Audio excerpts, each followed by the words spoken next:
Hello, everyone. Welcome to my channel. And for those of you that are returning, thank you. So, there's a lot of talking points, all of them unhinged, going around since the 10th anniversary ceremony was being talked about. And now it's been confirmed that Prince Harry is coming and Duchess Meghan is going to Nigeria. So, some of the talking points that you see in the print media, on YouTube, all over the place, on real television that's supposed to have real journalists.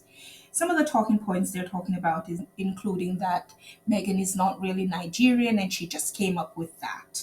And others are saying that Meghan, especially because a lot of it is about Meghan, not even include her, it's about her, that she's giving the V, which is the middle finger here in America, to the UK public, and they're saying that she's playing victim, while on the same station they're saying that there's no love lost from the UK public, and the hate over there is palpable.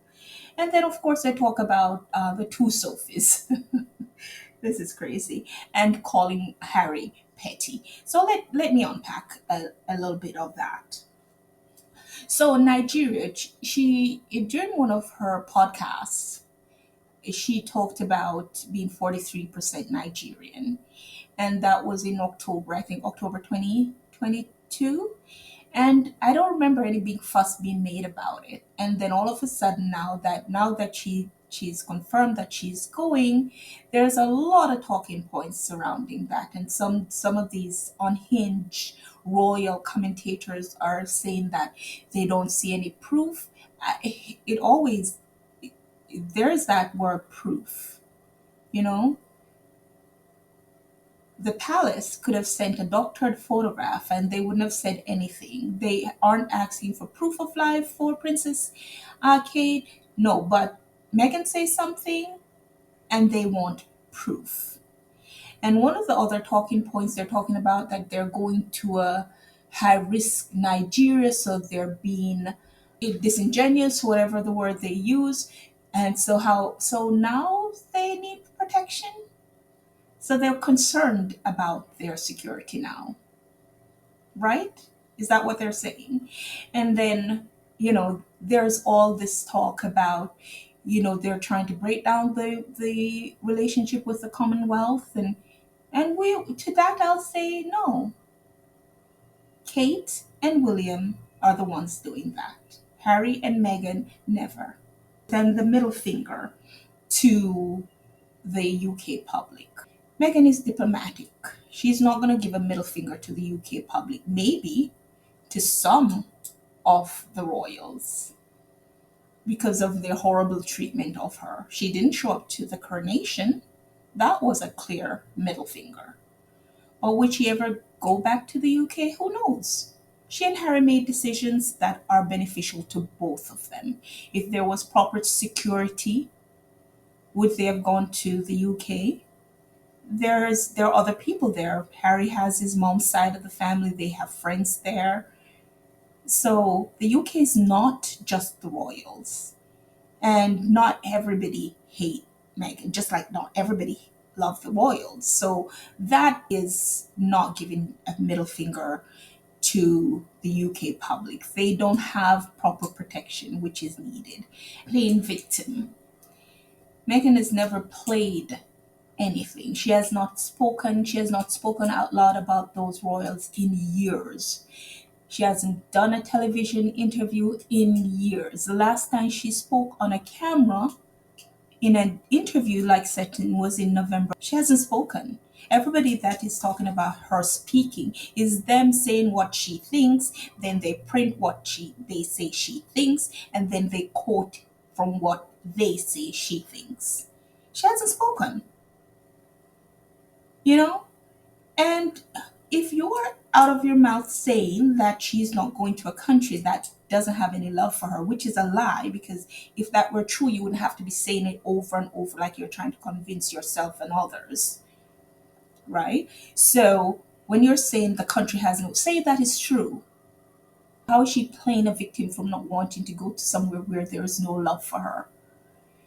You all can't even keep your story straight. Then the royal commentators and reporters and royal experts that have all gone to each other's channel and each other's stations and quote each other and give each other titles and repeat each other. There's some that will literally pull up an article in the Sun and quote from that, or an article in the Express or the Daily Mail, and say it is written here. They wrote it. They wrote it. And they're quoting themselves, calling themselves experts, make up the story, then quote the story they made up to say to legitimize their lies. And they were comparing Sophie in Ukraine with service and how Megan could be serving, and I would say they don't care about Megan serving. Megan is serving. She has a whole foundation with a whole list of all the things they've done. It's not about serving, it's about being available to abuse while having no autonomy and no protection. So the abuse would go unchecked. Either they're there silent or they shouldn't exist.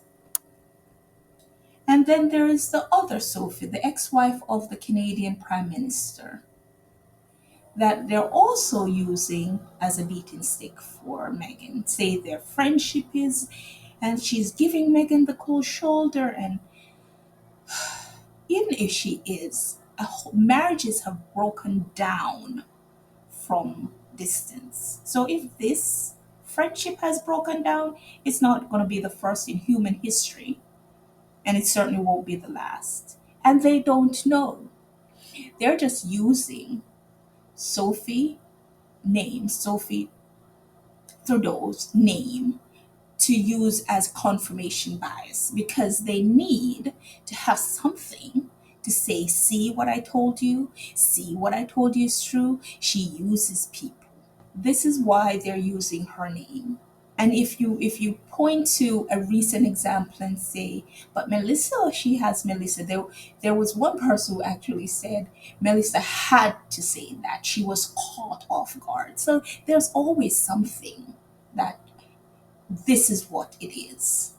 Because they're on this path that they won't deviate off of. And which is the path is to smear, belittle, decrease Megan's mental health if she was paying attention to them, and of course, monetize her name. While they're at it, they went in on Harry, be calling him Petty Harry. Why? Because he didn't wear his coronation medal. And they don't care either way, but he was doing good outside of the firm. So they had to have something to say. So literally, they're in their screen across the ocean telling a man how to dress and calling that man petty. You're telling a grown man how to dress. Because that's basically it. Forget all the medals or forget all whatever means to whomever. You're literally just telling a man how to dress. So who is being petty? And it's not, if there's petty people, it's not Prince Harry and Duchess Meghan. Guys, tell me what you think, please. Like and subscribe. And thank you all so much for joining me today. Talk to you soon. Bye.